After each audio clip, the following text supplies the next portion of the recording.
No. Come here. Bandit, come here.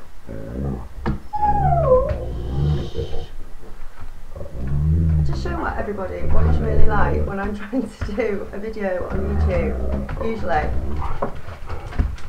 What it takes to get husky dogs to lie down and settle, and then really little dogs, like this one, has been shaped within an inch of a life. Yeah, yes, good camera. You can't even see his eyes, I don't think. But yes, when I do a video in the morning, it's not that easy just to do it and put it up. I usually have to deal with this sort of thing. So I thought I'd show you. So, right, we're going to settle down now. We're on to the chakras. I'm still doing that. I've got 2 cardies on. I'm cold this morning. I feel the cold quite badly, especially since waking up, and probably because I'm getting older. And I also have very, very low blood pressure as well, so that doesn't always help when it's feeling a bit chilly. So just let me lie down, Bandit. Lie down, Bandit. Bandit, lie down. Well, I ended up taking them out for a walk. So they have settled down now. Right, our chakras. I'm on to doing the Solar Plexus today, which is it's yellow. It's this swirly thing. It is above your belly button, this one. So it's basically where your diaphragm is, around the bottom of your ribs and around that area. And a lot of it is has to do with your digestive functions. Got all my notes here. So if it's in balance, and if all is well with the world, and it's opened and it's healthy,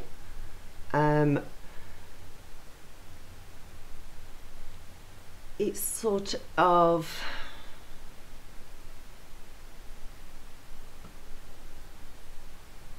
having the power to do your own thing. It's about knowing who you are. You have a very strong sense of who you are, what you're doing here, what you sort of want to do, who you're supposed to be, as opposed to what other people want you to be. And you've got quite a good self-confidence. You do sort of love yourself, and you've got quite a nice confidence thing going on, and a self-esteem as well. And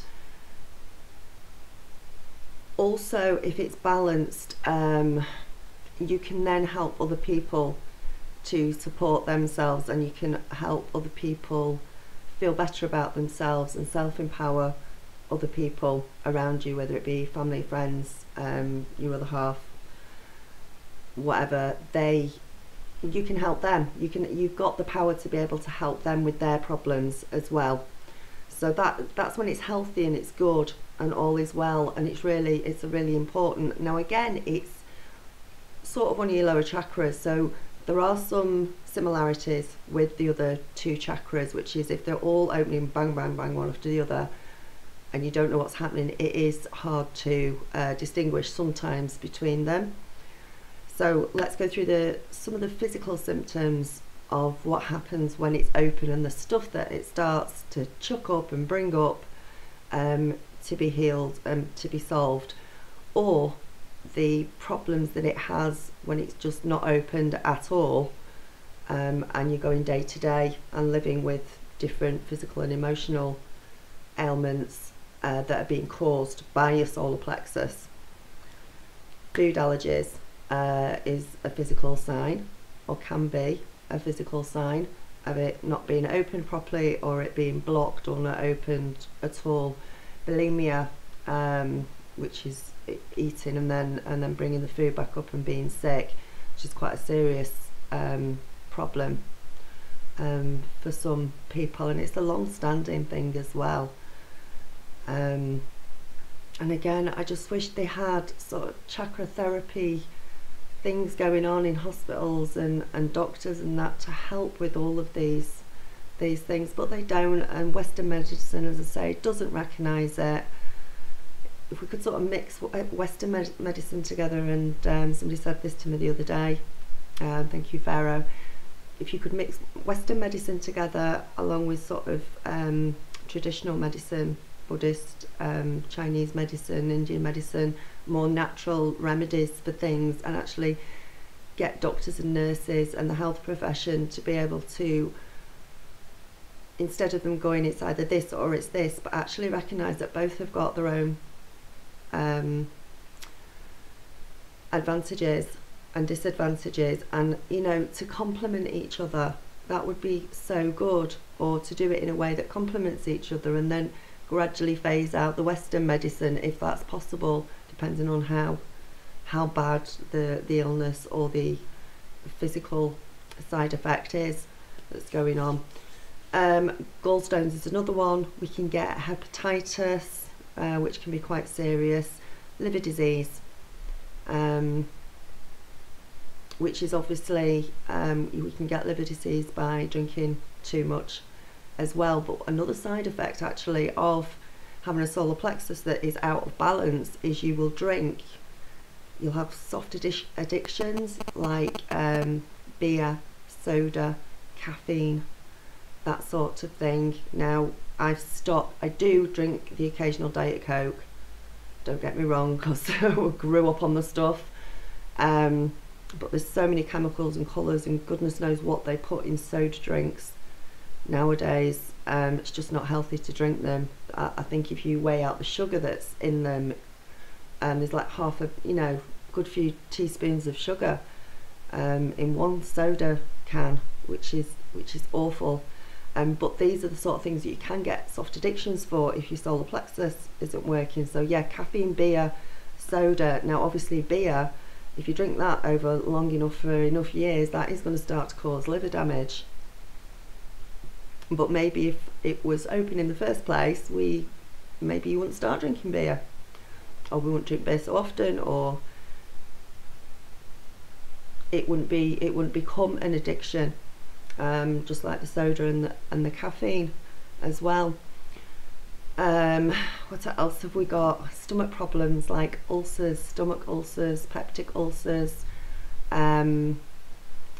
You have a lower resistance to catching infections and diseases in the first place, so your immune system is not going to be as high as it should be or can be, and over a long period of time. So you might catch colds more easily, you might get infections more easily,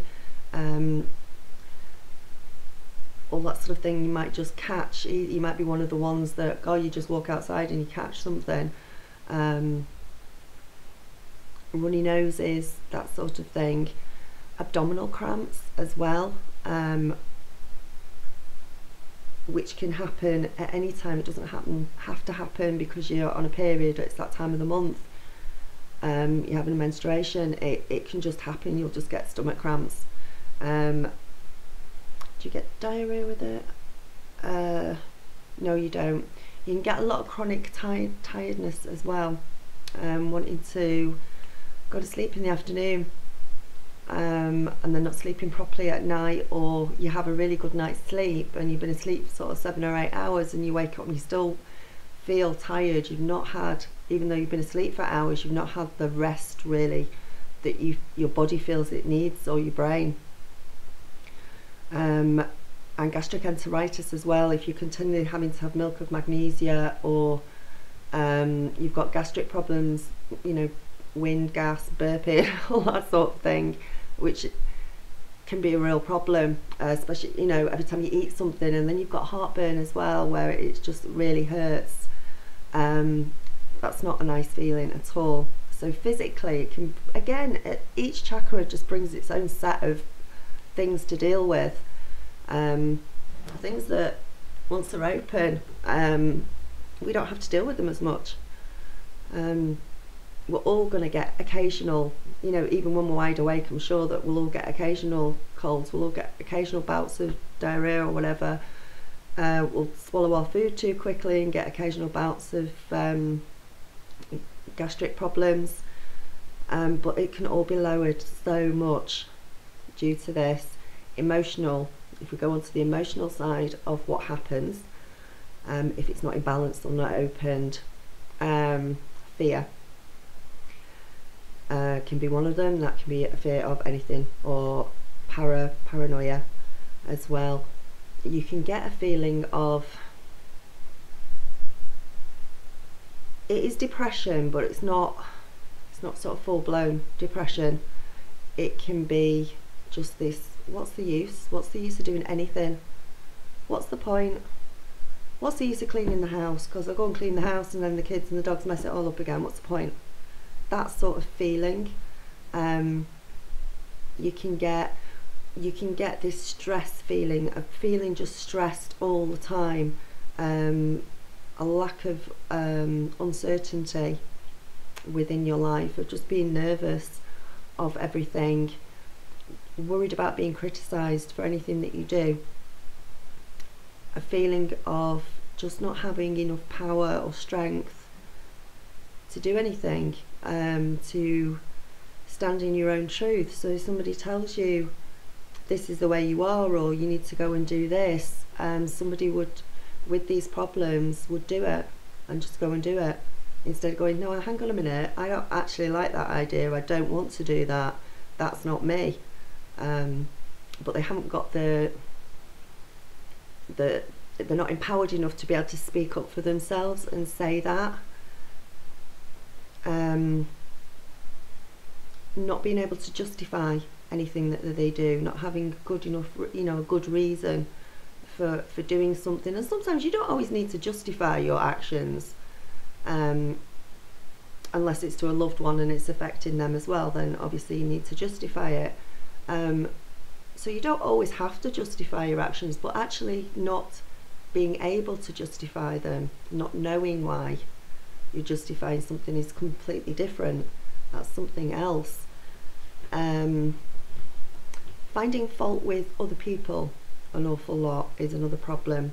And when you're finding fault with other people all the time, it's often, remember, people are a mirror to you. They're often showing up the problems that you have or may have within yourself, and you have to look inside yourself a little bit deeper. If you're finding problems with everyone else, or finding other people at fault all the time, it's all their fault and she shouldn't have done this or he shouldn't have done that, it's a lack of well, you're deceiving yourself, because you're not turning in and looking at yourself. But if it's not open properly, or blocked, or not open at all, then you don't actually know how to do that anyway. You're not actually realizing that you have to look inside yourself.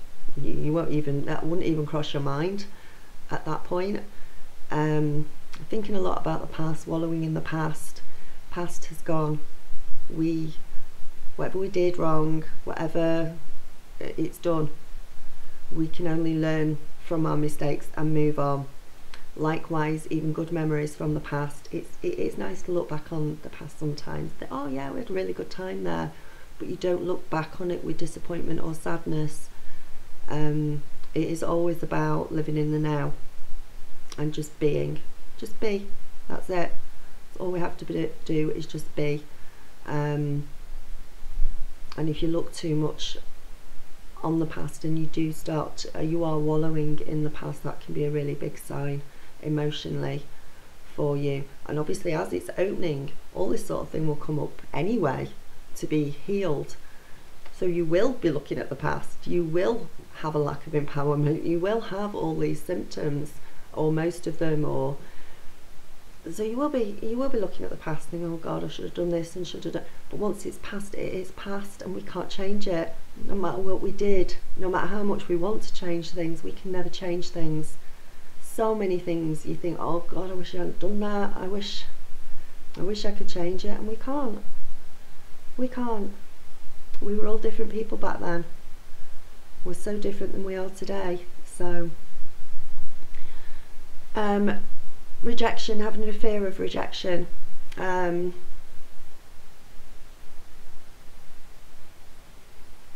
not frightened of rejection or anything like, because I am who I am, and if somebody didn't like me, then they don't like me, and that's it. And they have their own reasons, and they have, just as I have my own reasons if I don't particularly like somebody else, but I wouldn't actually have a fear of it.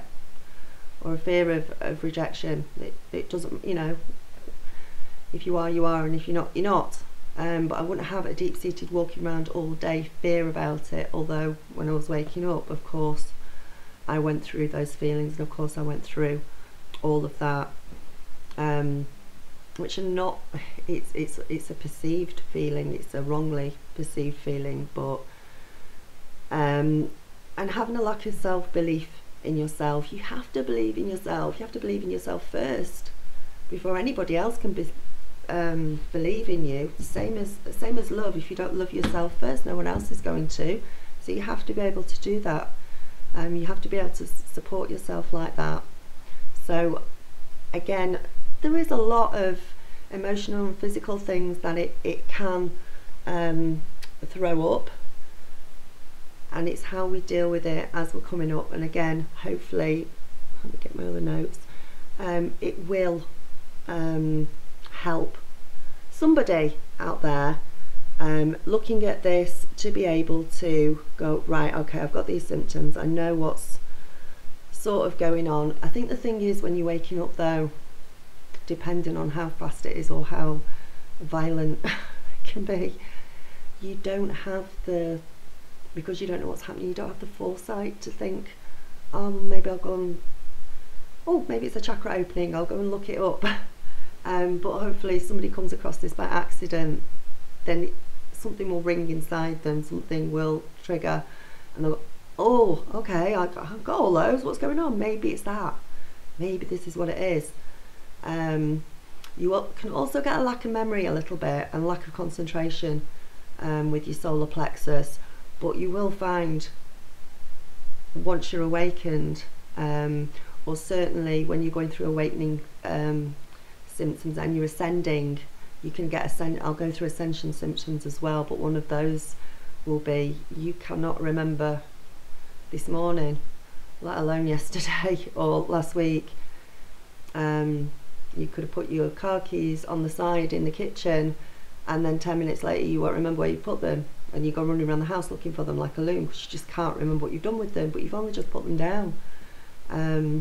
But it can be part of your solar plexus to a certain extent, and it can also be ascension symptoms, which I'll go through in a different video, because that's all about your body coping with the higher vibrations that we're moving up into. And every time we're ascending, our body has to cope with it and readjust to the new vibration. So again, we will go through overall symptoms when that's happening, so I'll do a different one about that. Poor metabolism could be another one. Blood not getting circulating properly, cold hands, cold feet. Again, skin complaints like eczema, acne, especially with it being a lot of it's to do with your digestive system as well. That can cause breakouts in your skin. I mean, we all get breakouts from time to time, we all get spots from time to time, which is, we're human, as well as being spiritual, so it happens. But you may find as it's opening, you'll get like little, I'm trying to think what I got when I got a lot of psoriasis on my scalp, and there was occasions where I just go bing and just break out. And I hadn't been eating anything out the ordinary, I hadn't been eating sweets or greasy food or anything. It had just come out, and it is the conditions, and it is everything being brought up, and it's coming out. It comes out through the pores in your skin, it comes out through your crown chakra, it comes out through, it's coming out everywhere. So again, a lot of things.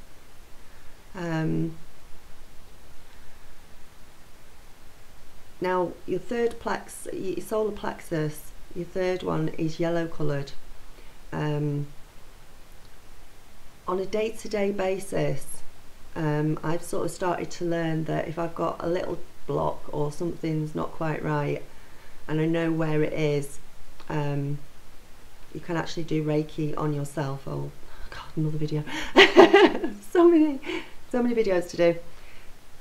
But if you know where the block is, And you can put it down if you've suddenly got heartburn all the time, or you've suddenly got lower back pain, or your shoulders aching all the time. You can go through the symptoms of each chakra and even look them up online and go, I wonder if I've got a blockage here. I wonder if this needs to be cleared. Now, colour is very, very important within chakras. Crystals are quite important as well. Some people swear they'll buy them, some people don't. I don't know enough about crystals yet to be able to advise properly. I can look it up. But I do know that if I've got a slight problem with my solar plexus, apart from doing a clearing meditation to try and clear it, I will wear something yellow. I'll wear a yellow shirt or a yellow scarf, yellow jumper, which helps to clear it. It's that simple. It's a simple thing. Just wearing something yellow, just as if your root chakra was really blocked, I would wear something red, or my heart chakra something green, my throat chakra something blue, so I can, you know, it helps. Whether it's a psychological thing or not, I don't know for sure on that one, but I do know that colour is very, very important to us, and I do know that it helps. And I don't know 100% all the reasons for it helping, but it helps, and as long as it helps, I don't really care, as long as it does the job, and it does it. So once you're open and you're feeling it makes you feel centered. Having your solar plexus opened makes you comfortable in your own skin, makes you feel comfortable with yourself and who you are. You finally come to accept who you are. You know, this is me, that's it. I am what I am who I am. I'm comfortable with that. I like that. I'm not trying to go and get plastic surgery to change, or think, oh God, looking in the mirror every day and going, oh God, I've got another wrinkle, or hey, that's life. And I accept me for me now. And that's it. And this is how you will feel. You'll just feel comfortable and good and fine in your own skin.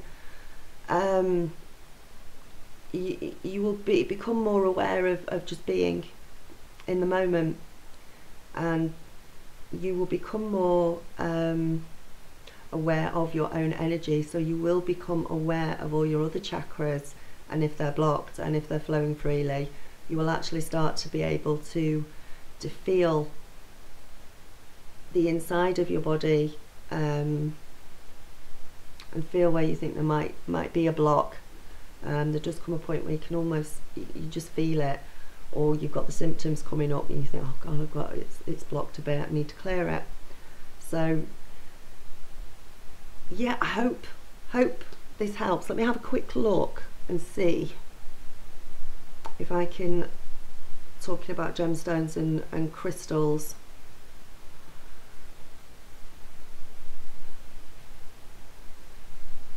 so I would imagine it would be some sort of yellow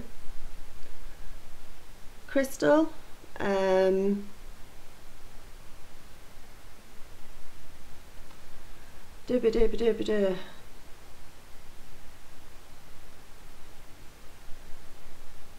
I've just clicked on something, but it's not actually telling me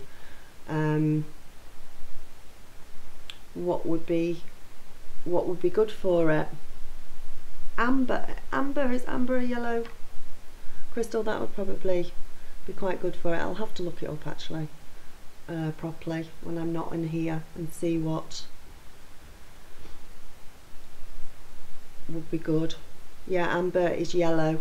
Amber's a deep yellow, so that would probably be a really good crystal to use. So if you've got a necklace or something that's amber, you can even if you've just got the actual crystal itself, just carry it around with you, carry it around in your hand, carry it around in your pocket, but that would certainly help as well. Gems are important, crystals are important, and I never really knew, and sort of until I started to awaken how clever they are. Some of them really are. So I hope this helps. Please comment below, let me know if I've not covered anything, let me know your experiences.